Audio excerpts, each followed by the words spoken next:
time is it? 5:10. Wow. Set up ko na yung tent ko.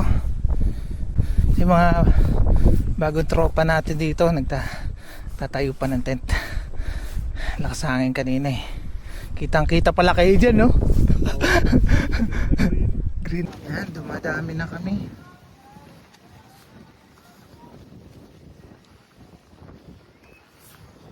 Tulungan namin sila kuya kasi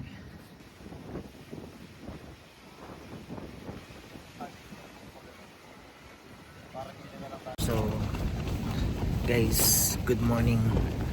Update lang. Anong oras na ba? 3:30 AM. Sobrang naiba yung direksyon ng hangin. Let's go. Today is January 3. Ito ang aking first moto camping of the year. Start tayo dito sa Lipa. So destination ko ngayon is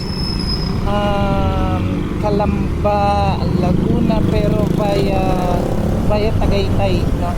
So maglilipa Tanawan, Talisay, and then akit ako ng Tagaytay. Actually yung campsite malapit din sa may Peoples in the Sky. Mamaya pakita ko sa inyo yung rota.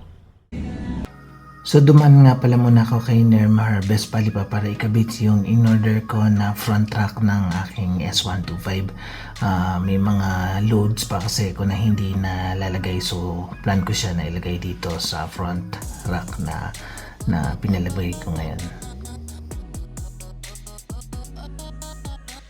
Hi guys, good morning. Bago tayo tumulak sa moto camping natin, dumaan muna tayo dito kay Executive Moto Stop. Yan. Kukopi muna ako, and then okay naman yung panahon, then diretso na tayo sa moto camping natin. So yung mga yung mga gustong pumasyal dito sa Executive Moto Stop, may dito, pwede kayo dito mag tambike, may parking dito. Actually may entrance doon punta dito. Yan, so medyo malaki-laki naman, siguro mga up to 10 motorcycles pwede ditong marpak. Yun, so pag magagawi kayo dito sa Lima Estate, pasyal kayo dito sa Executive Moto Stop.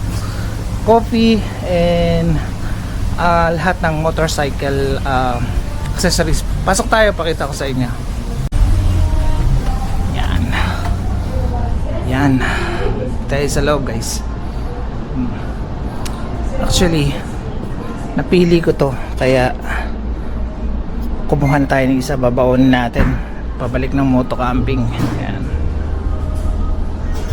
andito lahat guys, lahat ng kailangan nyo sa moto lahat, not just sa moto camping, lahat ng riding essentials nandito. So next time na punta nyo dito sa Lima Estate, yan,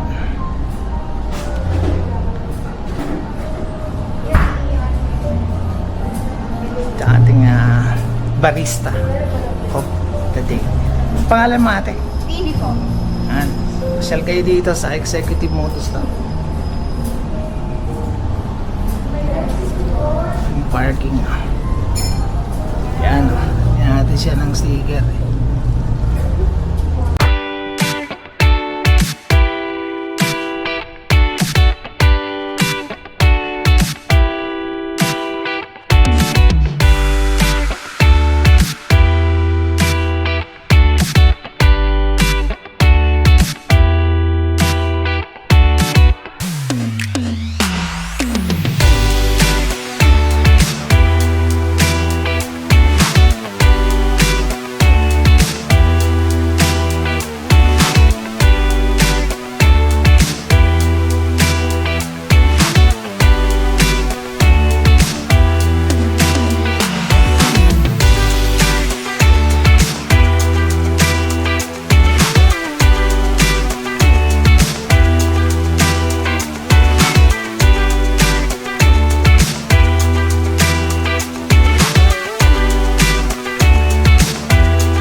Buti na lang piniluso tayo ni Kuya.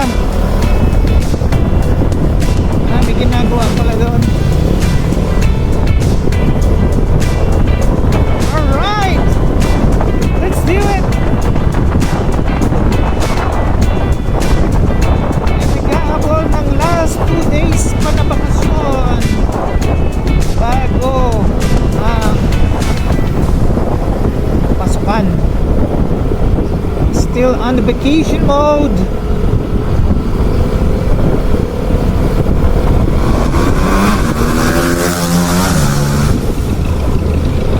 Wala guys, yung isang dinadayong coffee shop dito.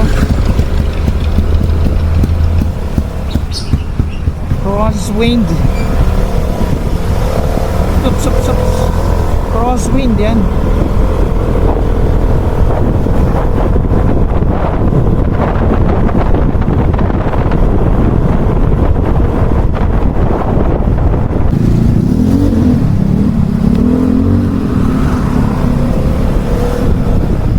Palace in the sky. Hindi tayo aabot doon guys, kaya kaliwa na tayo dito.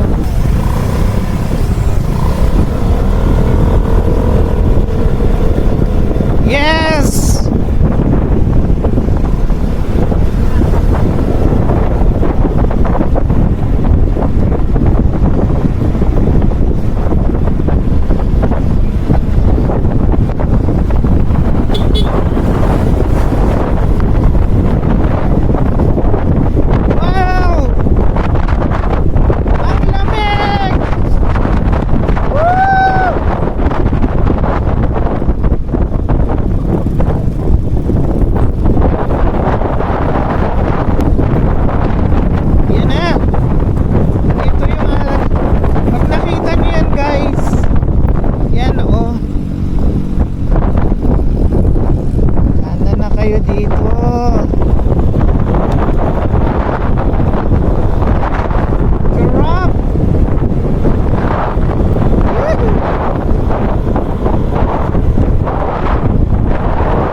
Amazing!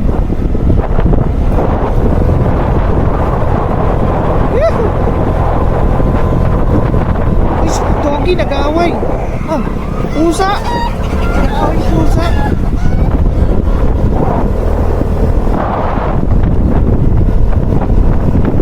Okay, sana. Lamig talaga. Sa hangin pa.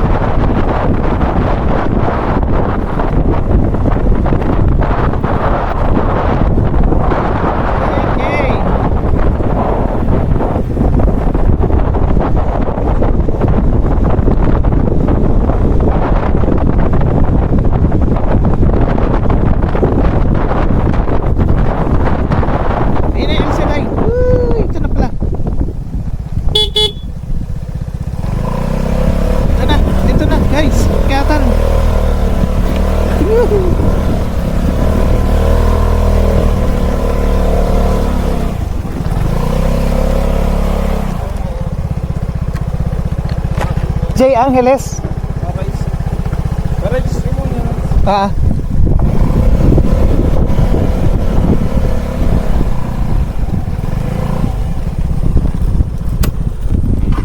Re-register muna daw tayo.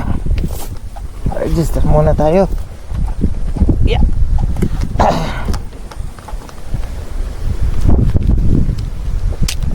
Ayan.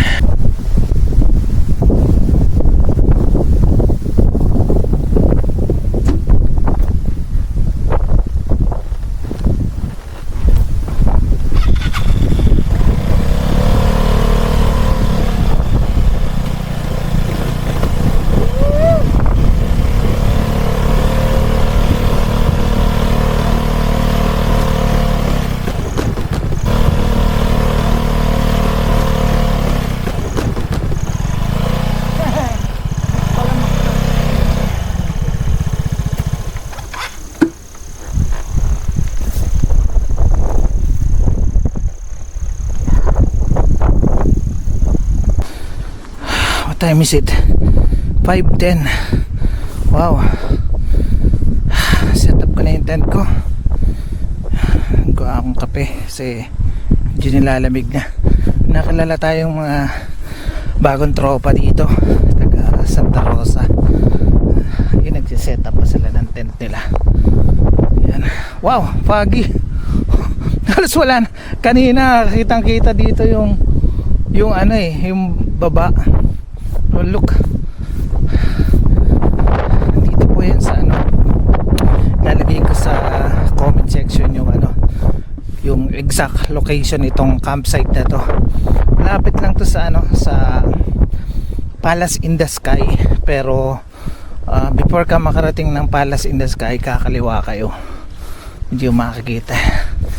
Yan yung mga bagong tropa natin dito, nagtatayo pa ng tent. Lakas hangin kanina kitang kita pala kayo dyan, no? Green na green. Yes, shout out sa mga campers. Ito ang buhay natin kahit na walang pera. Pamisa-misa. Saya tayo. Konting luto, inkan, malayo sa mga negative vibes. Kailangan natin positive vibes. Yan. 2026 na. Kailangan dagdagan natin ang mga positive vibes natin. Kapi kayo. Kapi po tayo, mga idol. Oh, wow. Doon may campsite din, wala na. Wow. Look. Sarap.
Subway type na sandwich, tapos meron akong leftover na ano ba, yung ham. Kainin na natin yung balat. Natin na mayonnaise.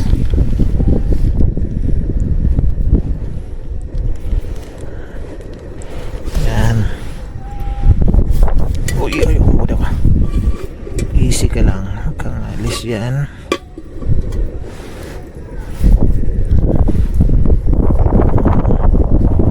Yan. Yan. Okay. Yan natin ang cucumber.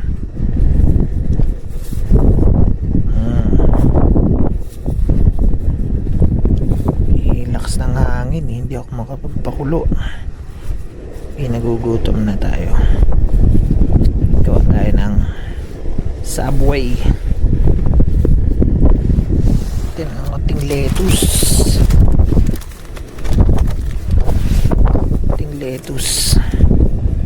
Hindi ko nalalagyan ng tomato, pero may tomato.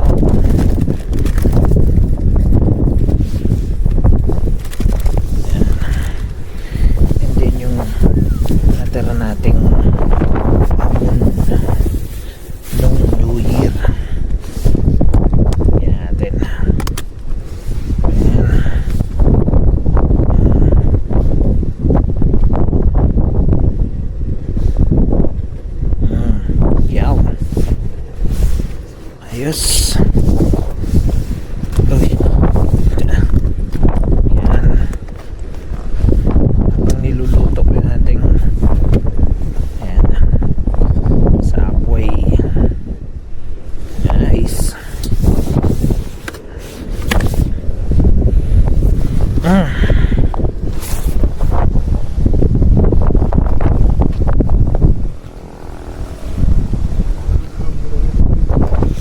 Joy pare. Nice one. Pinapakulo ko pa yung pasta ko eh. May natira akong ham nung New Year. Yung parang Subway. Sarap.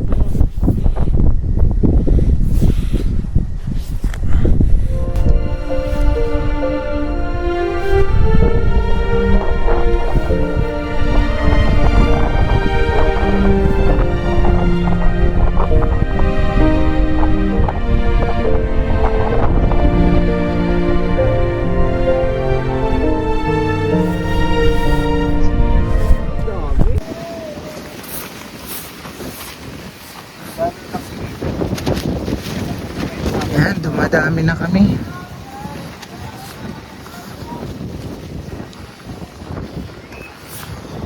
Tulungan namin sila kuya kasi maliliit yung mga tent nila, beach tent. Pero sana mag-hold. Ganda dito guys. What amazing view. Look at that. Dito lang yan sa boundary ng Tagaytay at Calamba. Yan mga bago nating tropa na nakilala, taga Santa Rosa. Yan, tulungan namin yung mga bagong dating kasi mga beach tent yung dala nila eh. Ito yung tent ko, hindi man lang natinag. Sanayan sa tracking sa saudan sila ko. Yan, mag-asawa, mga kabargada siguro.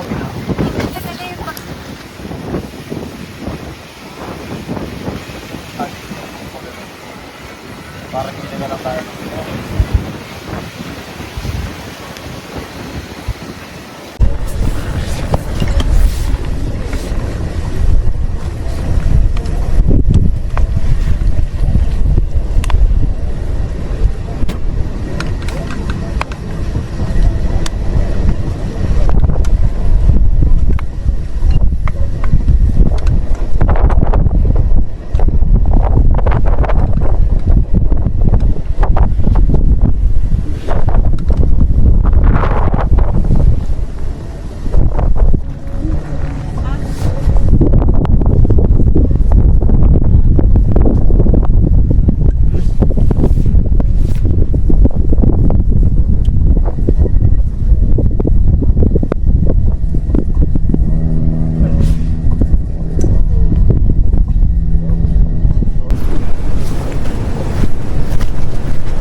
Hi guys, so it's 1 o'clock in the morning.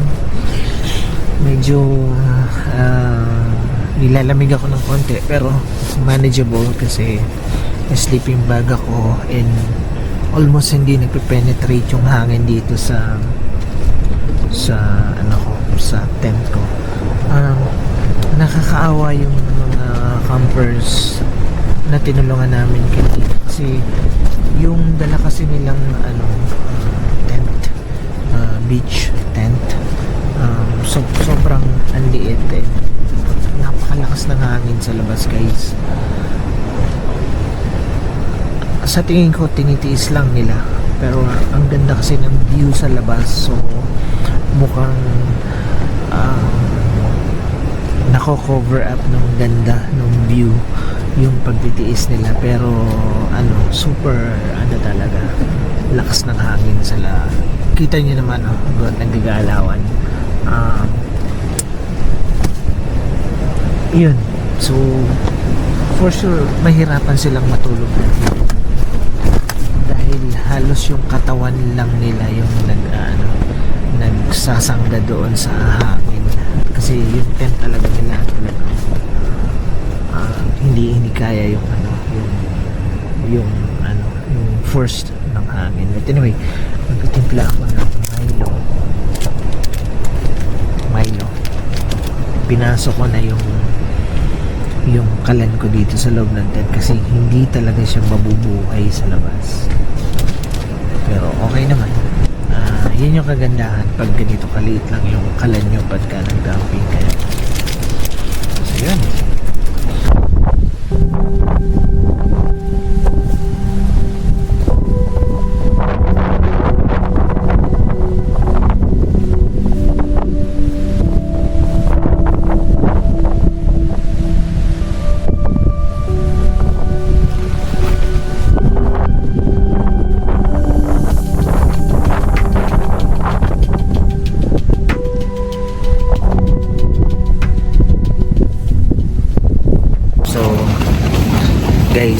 good morning. Update lang. Anong oras na ba? 3:30 AM. Sobrang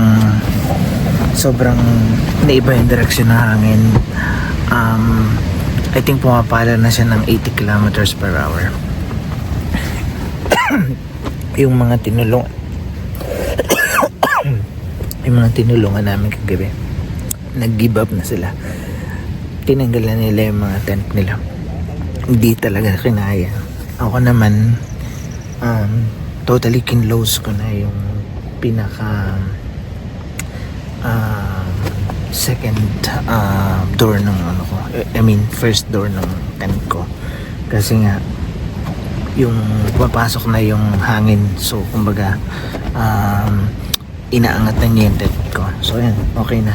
Kinlose ko na. Ito yung secondary door. So, okay na ako. Pero, yun nga, nakakalungkot. Hindi na kinaya nung mga I think yung tatlong grupo nung last batch na umakyat dito. As in, sobrang lakas ng hangin. Sobra. Yeah, anyway, in an hour, magsasayang na ako. And then makapagluto na ng almusal. Bye!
Sinain ko sama yung sinama ko na dito yun sa tropa.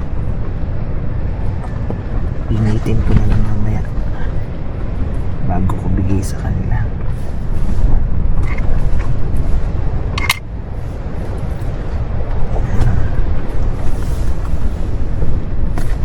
Yes.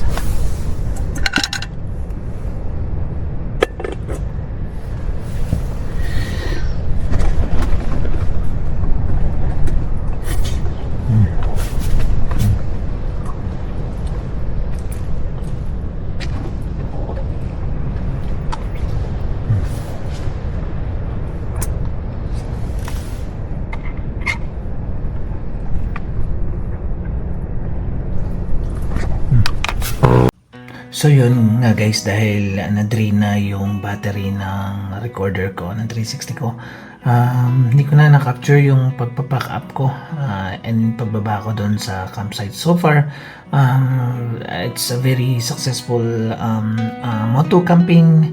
Yun nga lang, very sad na yung iba naming kasamang campers doon, hindi sila nakatagal ba na. Hopefully, next time magkasama-sama uli kami sa camping. But anyway, dumaan nga pala ako dito sa